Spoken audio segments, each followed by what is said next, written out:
لیکن نکاح کرنے سے اللہ پاک نے منع نہیں فرمایا، اور یہی ہمارا جو ہے آج کا خصوصی موضوع ہے جس کی میں نے تیاری کی آپ کو کچھ سمجھانے کے لیے۔ ارشاد فرمایا جا رہا ہے فَانْكِحُوا،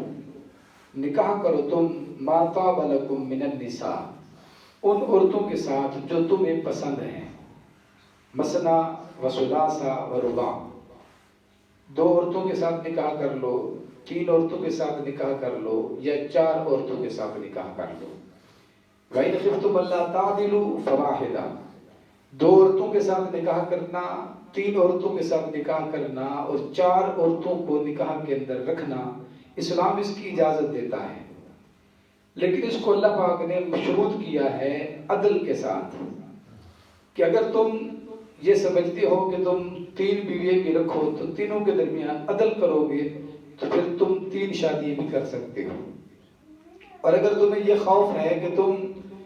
ایک سے زیادہ اگر شادیاں کرو گے تو تم ان کے درمیان انصاف نہیں کر سکو گے، ان کے حقوق ادا نہیں کر سکو گے، اور تم ان کا بوجھ برداشت نہیں کر سکو گے۔ وَإِنْ خِفْتُمْ أَلَّا تَعْدِلُوا فَوَاحِدَةً، فرمایا اگر تمہیں یہ خوف ہے کہ تم عدل نہیں کر سکو گے تو پھر ایک ہی بیوی کے ساتھ تم شادی کرو، ایک ہی عورت کے ساتھ شادی کرو، پھر تمہیں اجازت نہیں ہے کہ تم دو کے ساتھ کر لو یا تین کے ساتھ کر لو۔ اب قرآن کریم کے اندر اللہ تبارک و تعالیٰ نے یہاں انسان کے لیے یہ اختیار رکھا ہے، آپشن رکھا ہے کہ اگر وہ طاقت رکھتا ہے، عدل و انصاف کر سکتا ہے تو اس کو چاہیے کہ وہ ایک پر اکتفا نہ کرے بلکہ دو شادیاں کرے۔ اللہ تبارک و تعالیٰ نے بات ہی دو سے شروع کی ہے، فَانْكِحُوا مَا طَابَ لَكُم مِّنَ النِّسَاءِ مَثْنَىٰ، یہ سورۃ النساء کی وہ آیت ہے جو میں ترتیب کے ساتھ پڑھ رہا ہوں جس طرح روزانہ درس سن رہے ہیں۔ فَانْكِحُوا مَا طَابَ لَكُم مِّنَ النِّسَاءِ مَثْنَىٰ، دو کے ساتھ اللہ نے بات شروع کی، تمہیں جو عورتیں پسند ہیں ان میں سے دو کے ساتھ نکاح کر لو، یا تین کے ساتھ کر لو، یا چار کے ساتھ کر لو، لیکن شرط وہی رکھی ہے کہ اگر عدل و انصاف کر سکتے ہو تو، عدل و انصاف اگر قائم کر سکتے ہیں اور ان کے اخراجات بھی برداشت کر سکتے ہیں تو ایسے مرد کے لیے اللہ تبارک و تعالیٰ کی طرف سے یہ اجازت ہے کہ وہ چار شادیاں کرنا چاہے تو چار بھی کر سکتا ہے، اگر ان چاروں کے اخراجات اور باقی عدل و انصاف وہ پورا کر سکتا ہے تو۔ اللہ اور اس کے رسول صلی اللہ علیہ وسلم کی طرف سے اس پر کوئی پابندی نہیں ہے، لیکن ہمارے رسم و رواج میں، ہمارے معاشرے میں اس کو طرح طرح کے فتنوں کے ساتھ جوڑ دیا گیا ہے، اور ہمارے تو نکاح نامے کے اندر یہ بھی لکھا ہوا ہے کہ ہمارے یہ کوڈ کے اندر بندہ جو ہے یہ دائر ہے کہ اگر پہلی بیوی اجازت نہ دے تو بندہ دوسری شادی نہیں کر سکتا، اور اگر بغیر پوچھے اور بغیر اجازت کے شادی کر لے تو پھر تو اس پر کیس بھی بن جاتے ہیں۔ یہ سارے کے سارے قوانین غیر اسلامی ہیں، ان کا اسلام کے ساتھ کوئی تعلق نہیں ہے۔ اگر بندے کو اپنے اوپر یہ اعتماد ہے کہ وہ دو شادیاں کر سکتا ہے اور دونوں کے اخراجات برداشت کر سکتا ہے تو شرعاً اس پر کوئی پابندی نہیں ہے، یہ پابندی ہم معاشرے والوں نے لگائی ہے، اور اس عمل کی وجہ سے کتنے فتنے ہیں جو ہمارے معاشرے کے اندر آ جاتے ہیں، کتنے آئے روز واقعات ہم اور آپ دیکھتے ہیں، سنتے ہیں، صرف اس وجہ سے ہو رہے ہیں کہ جی دوسری شادی کو معیوب سمجھا جاتا ہے۔ ہر وہ عمل جس کی اللہ اور اس کے رسول صلی اللہ علیہ وسلم اجازت دے اس کے اندر عیب نہیں ہوتا، اللہ اسی عمل کی اجازت دیتا ہے جو انسان کی فطرت کے مطابق ہوتا ہے، جو انسان کی فطرت سے ہٹ کر عمل ہو اللہ اس کی اجازت دیتا ہی نہیں ہے۔ لہذا جب رب نے کہہ دیا ہے کہ دو شادی کر لیں، تین شادی کر لیں، چار شادی کر لیں، اگر انصاف کر سکتے ہیں، عدل کر سکتے ہیں تو پھر کوئی حرج نہیں ہے، تو انسان کو اس سے ڈرنا نہیں چاہیے اور کسی ملامت کرنے والے کی ملامت کا خوف بھی نہیں کرنا چاہیے۔ ہمارے ایک دوست محترم ہیں، ہم سے بزرگ بھی ہیں، بڑی شفقت کرتے ہیں، ڈاکٹر نور احمد شاہتاز صاحب پروفیسر ہیں کراچی یونیورسٹی میں، وہ ایک واقعہ بتا رہے تھے۔ وہ کہتے ہیں کہ میں کوئی تعلیمی سلسلے میں نہ مصر گیا، مصر کا میرا دورہ تھا، تو وہاں ہم گئے سمندر کی سیر کرنے، کشتی کے اندر ہم بیٹھے تھے، میں پاکستان کے علماء میں تھا، باقی بھی کچھ علماء پاکستان کے تھے، مصر کے، سوڈان کے اور باقی ساؤتھ افریقہ کے قاری بھی اور علماء کافی سارے اس کے اندر موجود تھے۔ تو فرماتے ہیں وہاں ہماری نا بحث چھڑ پڑی، آپس میں گفتگو ہوئی، تو گفتگو کرتے کرتے جو وہ عرب کے علماء تھے نا انہوں نے کہا کہ تم جو پاکستان کے لوگ ہو نا تم بڑے پکے توحیدی ہو، تمہاری توحید بڑی عمدہ اور اعلیٰ قسم کی ہے۔ تو میں بڑا پریشان ہوا، میں نے کہا جی توحید تم بھی مسلمان ہو ہم بھی مسلمان ہیں، تو توحید کا کیا مطلب ہے کہ ہم تم سے ایک قدم آگے ہیں، تم بھی جس طرح توحید کے قائل ہو ہم بھی ویسے ہی توحید کے قائل ہیں۔ تو انہوں نے کہا نہیں، تم پاکستانی قوم جو ہے یہ ہم سے ایک قدم آگے ہو۔ تو میں نے کہا کس طرح؟ اس نے کہا دیکھو جی ہمارے ہاں یہ ہے کہ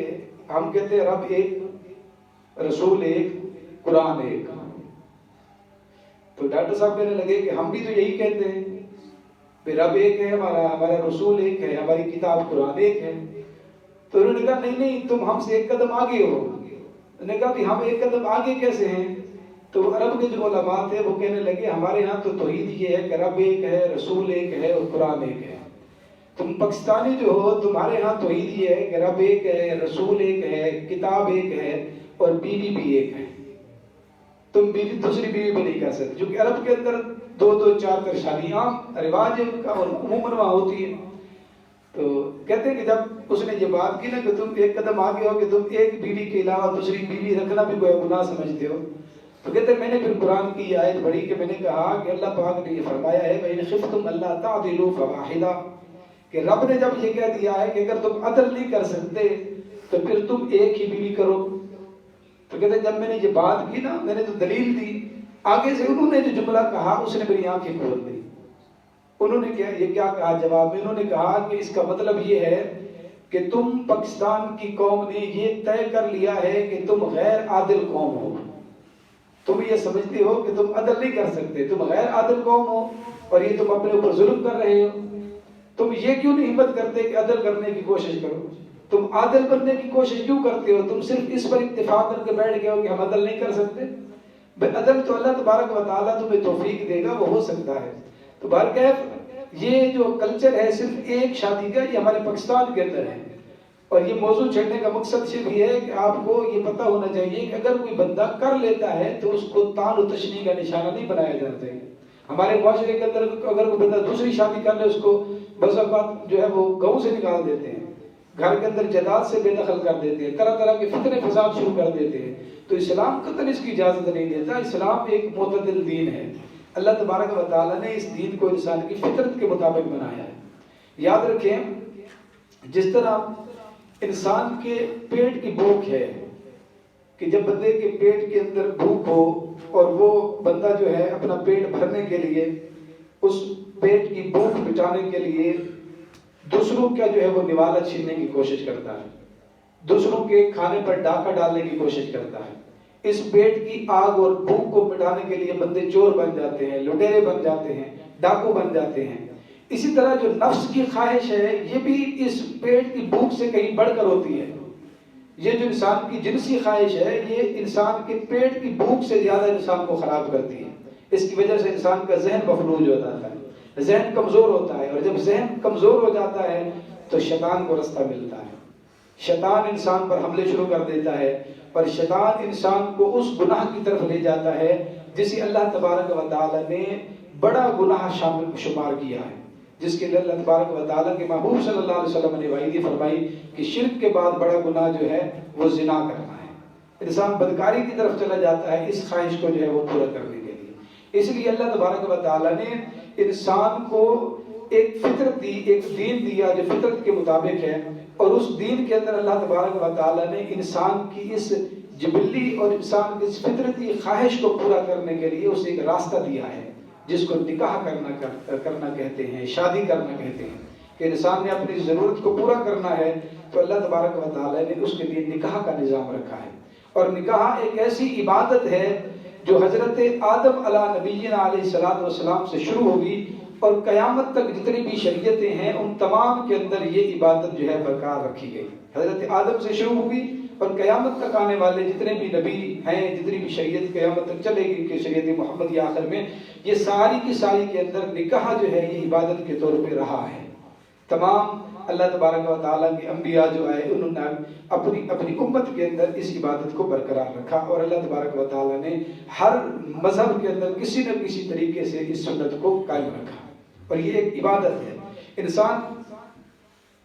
جب شادی کرتا ہے تو ظاہراً وہ انسان اپنی خواہشات پوری کر رہا ہے، انسان اپنی جنسی خواہش کو تسکین دینے کے لیے یہ کر رہا ہے،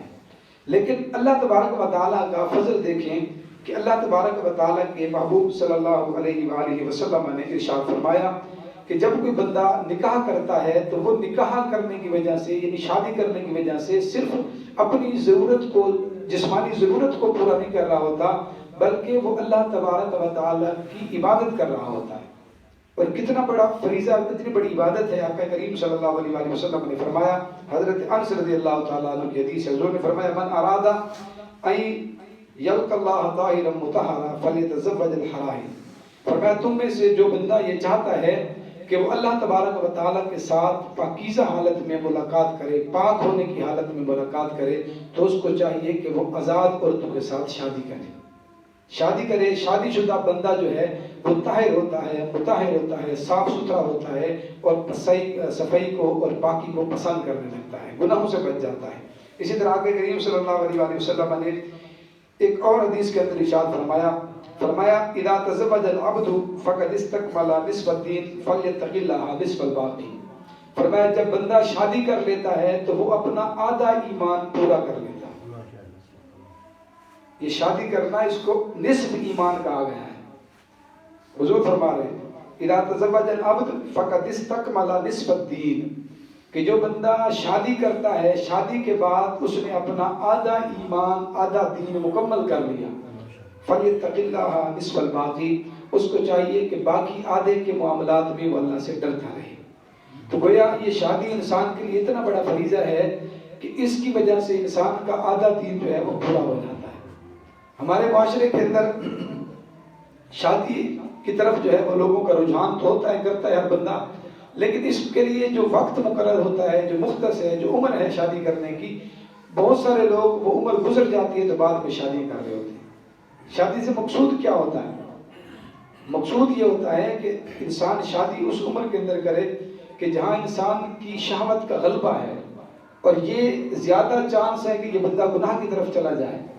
گناہ سے بچنے کے لیے, اپنے آپ کو عصمت کے اندر رکھنے کے لیے, گناہ سے بچانے کے لیے, اپنے آپ کو جو ہے وہ گناہ سے محفوظ رکھنے کے لیے, سوسائٹی کے اندر اس ناصور کو جو ہے وہ روکنے کے لیے کہ کہیں سوسائٹی کے اندر یہ چیز نہ پھیل جائے, نکاح کیا جائے, شادی کی جائے. اور یہ عمر ہوتی ہے 18 سے 25-30 سال کے درمیان, جب انسان جوانی کی دہلیز میں قدم رکھتا ہے. یہاں انسان شیطان کے درخے کے اندر آ جاتا ہے, شیطان جکڑ لیتا ہے انسان کو اور نوجوانوں کو بے راہ روی کی طرف لے جاتا ہے, گناہ کی طرف لے جاتا ہے. اور ہمارے معاشرے کے اندر والدین چاہ رہے ہوتے ہیں کہ نہیں جی بچے اجے دی عمر ہی نہیں ہوئی, اجے نے کمانا ہی شروع نہیں کیتا, اجے نے باہر جانے اتنے جا کے نے جناب کمانے, انہوں نے کاغذات ہی بڑھنے نے, فلاں بھی بننا ہے, تو پھر اس نے شادی کر لی. اس کا مطلب یہ ہے کہ یہ کاغذات, اس کی جائیداد, اس کا کوٹھی ہونا, اس کے بنگلے ہونا, اس کی گاڑیاں ہونا, اس کے پاس یہ ساری چیزیں ہونا, یہ زیادہ ضروری ہے اور گناہ سے بچانا اس کو ضروری نہیں سمجھا گیا. آقا کریم صلی اللہ علیہ وسلم کی حدیثوں کی مشکات کے اندر موجود ہے, ترمذی کی روایت ہے. آقا کریم صلی اللہ علیہ وسلم نے فرمایا جب بچہ بالغ ہو جائے, یہ سارے والدین بیٹھے ہیں آپ سنیے گا, جب بچہ بالغ ہو جائے, بچہ ہو یا بچی ہو, بالغ ہو جائیں اور بالغ ہونے کے بعد والدین اس بچے یا بچی کی شادی نہیں کرتے اور وہ بچہ یا بچی کوئی گناہ کر جاتے ہیں, تو فرمایا ان کے گناہ کا وبال والدین کے سر ہوگا. ان کا گناہ کا وبال والدین کے سر ہوگا. اب اس عمر کے اندر گناہ بچہ یا بچی کون سے کر سکتے ہیں؟ آقا کریم صلی اللہ علیہ وسلم نے خبردار کر دیا کہ اتنی بڑی بات کر دی کہ اگر یہ کوئی جرم کر جاتے ہیں اور والدین کی سستی ہے, کاہلی ہے, بہت سارے والدین جان بوجھ کے جو ہے نا بات کو لڑکاتے رہتے ہیں, جان بوجھ کے آگے لے جاتے ہیں بچوں کو اور بچیوں کو کہ شادیاں نہ ہوں, ذاتی مفادات کے لیے. بس اوقات مجبوری ہونا یہ علیحدہ بات ہوتی ہے, مجبوری ہونا, حالات سازگار نہیں ہے, رشتہ نہیں مل رہا, تو یہ اگر واقعتاً اس طرح کے حالات ہیں تو پھر تو اسلام اجازت دیتا ہے کہ سوچ سمجھ کے کریں. لیکن خواہ میں آپ کو اللہ پاک نے سرمایہ دیا ہے, جہاں آپ 4 بچوں کا پیٹ پال رہے ہیں, تو اگر ایک بچی آپ کسی کی گھر لے آئیں گے, اپنی بیٹے کی بیوی بنا کر, بہو بنا کر, بیٹی بنا کر کسی اور کی گھر میں لے آئیں گے, تو کیا اللہ اس کا رزق نہیں دے گا؟ ہمارے معاشرے کے اندر سب سے پہلے یہ دیکھا جاتا ہے کہ بچہ کماتا ہی نہیں ابھی تک, اس نے ابھی تک کمانا ہی کاک نہیں شروع کیا, تو یہ کیا کرے گا؟ اور لوگ کوشش کرتے ہیں, بچیوں کی طرف سے بھی بچیوں کی کوشش ہوتی ہے کہ فلاں ڈگری کمپلیٹ کر لے تو اس کے بعد شادی کریں گے, اور وہ ڈگریاں پوری کرتی کرتی بچی کے جو ہے وہ بال سفید ہو جاتے ہیں اور جب بچی کے بالوں کے اندر سفیدی آ جاتی ہے پھر رشتہ لینے والے کہتے ہیں نہیں یہ تو بوڑھی ہو رہی ہے، اب اس کا رشتہ نہیں لیا جاتا۔ اس طرح شادی کا ایک بڑا مقصد یہ ہوتا ہے کہ انسان شادی اس عمر کے اندر کرے کہ یہ باپ، جب بندہ جو ہے شادی کے بعد بچوں کا باپ بن جائے، اب یہ باپ جب بڑھاپے کے اندر جائے تو کم از کم اس کا بیٹا 18-20 سال کی عمر کا ہو جائے تاکہ بڑھاپے کے اندر اس کا سہارا بنے۔ اور یہ اسی صورت میں ہو سکتا ہے کہ جب بندے کی شادی 20 سال کی عمر میں ہو تاکہ 40-45 سال کی عمر کو جب یہ پہنچے تو اس کا بیٹا جو ہے پیچھے وہ جوان ہو جو اس کا سہارا کر دینے والا اور اس کے کام کاج کے اندر اس کی معاونت کرنے والا بن جائے۔ ہمارے معاشرے کے اندر مرد کی شادی کراتے ہیں جا کے 40 سال کی عمر میں، 40 سال کی عمر کے اندر اس نے شادی کی اور 60 سال کی عمر کے اندر جا کے وہ کمزور ہو جاتا ہے، وہ کچھ کر ہی نہیں سکتا، اپنے کام کو سنبھالنے جوگا نہیں ہے، اور بچے کی پیدائش جو ہے نا وہ 5 سال بعد ہوتی ہے، تو بچہ بھی 12 سال کا ہوتا ہے کہ باپ جو ہے وہ منجی پر آ جاتا ہے، تو اس نے باپ کا کیا ہاتھ مٹانا ہے اور اس نے باپ کے کام کاج کو کیا سنبھالنا ہے۔ لہذا اسلام جو ہے جس چیز کی ڈیمانڈ کرتا ہے اور جو حکم دیتا ہے وہ انسان کی فطرت اور انسان کی ضرورت کے مطابق دیتا ہے۔ اللہ کے رسول صلی اللہ علیہ وسلم نے اس لیے فرمایا کہ جب بچے جوان ہو جائیں تو ان کی شادیوں کی فکر کریں، ان کی شادی کر دیں تاکہ وہ بچے جو ہے بے راہ روی کا شکار ہونے سے بچ جائیں، گناہ کی زندگی سے بچ جائیں، غلط سوسائٹی کے اندر جانے سے بچ جائیں۔ جب ذمہ داری آ جاتی ہے تو انسان ذمہ داری جب اپنے سر کے اوپر دیکھتا ہے تو مجبور ہو جاتا ہے، پھر انسان جو ہے وہ پابند ہو جاتا ہے، پھر اس کی آوارہ گردی جو ہے وہ ختم ہو جاتی ہے۔ اور اس کو رسول کریم صلی اللہ علیہ وسلم نے بہترین کو علاج بھی امت کو بتا دیا ہے بے راہ روی سے اپنی اولاد کو بچانے کا۔ اسی طرح کہ کریم صلی اللہ علیہ وسلم نے نوجوانوں کو مخاطب کیا بالخصوص، اور آقا کریم صلی اللہ علیہ وسلم نے ارشاد فرمایا یا معاشر الشباب من استطاع منکم الباءۃ فلیتزوج، فرمایا اے نوجوانوں تم میں سے جو بندہ کسی عورت کی ضروریات کو پورا کر سکتا ہے، جو طاقت رکھتا ہے کہ وہ ایک عورت کا کھانا پینا اس کے اخراجات پورا کر سکتا ہے تو اس کو چاہیے فلیتزوج کہ وہ شادی کر لے۔ جو ایک بیوی کو پال سکتا ہے نوجوان، اس کے لیے حضور نے فرمایا اسے چاہیے کہ وہ فوراً شادی کر لے۔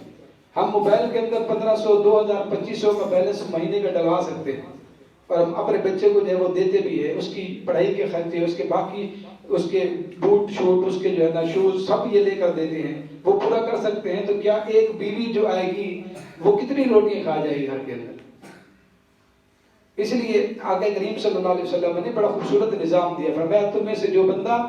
ایک عورت کے اخراجات برداشت کر لیتا ہے نوجوانوں میں سے، اس کو چاہیے کہ وہ اپنی جو ہے وہ شادی کر لے، اور فرمایا فَإِنَّهُ غُضٌّ لِلْبَصَرِ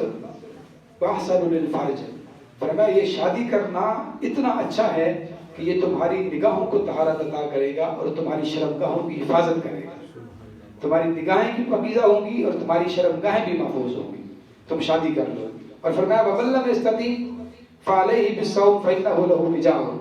فرمایا اگر تم میں سے کوئی نوجوان طاقت نہیں رکھتا، اس کے حالات نہیں ہیں اس طرح کی کہ وہ شادی کرنے کی قوت کے اندر ہے، تو پھر اسے رسول کریم صلی اللہ علیہ وسلم نے طریقہ بھی بتا دیا کہ وہ کس طرح گناہوں سے بچ سکتا ہے۔ فَإِن لَّمْ يَسْتَطِعْ، فرمایا جو بندہ طاقت نہیں رکھتا فَعَلَيْهِ بِالصَّوْمِ، اس کو چاہیے کہ وہ روزے رکھا کرے، اس لیے کہ روزہ ایک ایسا عمل ہے جو انسان کی شہوت کو کمزور کرتا ہے، انسان کی نفسانی خواہشات کو کمزور کرتا ہے، اور یہ انسان کی جو نفسانی خواہشات ہیں یہ روزے کی حالت میں جو ہے وہ کم ہو جاتی ہیں۔ تو آقا کریم صلی اللہ علیہ وسلم نے اس کا نسخہ بھی بتا دیا کہ جو بندہ شادی نہیں کر سکتا اپنے مالی حالات یا باقی وجوہات کی بنا پر، اس کو چاہیے کہ وہ روزے رکھا کرے تاکہ گناہوں سے جو ہے وہ محفوظ رہے۔ تو آقا کریم صلی اللہ علیہ وسلم نے اس کی تاکید فرمائی کہ تم میں سے جو بندہ طاقت رکھتا ہے شادی کرنے کی، جس عمر میں بھی اسے طاقت مل جائے اس کو چاہیے کہ وہ فوراً شادی کر دے۔ ہمارے معاشرے کے اندر لوگ جو ہے اس خوف کی وجہ سے بھی شادی نہیں کرتے کہ اگر بچے کی شادی کر دی تو یہ تنگ دست ہو جائیں گے، شادی کر لی تو یہ محتاج ہو جائیں گے، کیا کھائیں گے؟ یاد رکھیں رزق کا ذمہ انسان کے ذمہ نہیں ہے، رزق اللہ نے اپنے ذمہ رکھا ہے۔ ماں باپ نے روزی نہیں دینی بچوں کو، اللہ نے روزی دینی ہے، اور وہ اللہ یہ فرماتا ہے وَمَن يَتَوَكَّلْ عَلَى اللَّهِ فَهُوَ حَسْبُهُ، فرمایا جو اللہ پر بھروسہ کرتا ہے اللہ اس کے لیے کافی ہو جاتا ہے، جو اللہ پر بھروسہ کرتا ہے اللہ اس کے لیے کافی ہو جاتا ہے۔ اور اس کے لیے کہ جو بندے شادی کر لیتے ہیں، اللہ تبارک و تعالیٰ قرآن کریم کے اندر ارشاد فرمایا، سورۃ نور اٹھا کر دیکھیں، فرمایا وَإِنْ خِفْتُمْ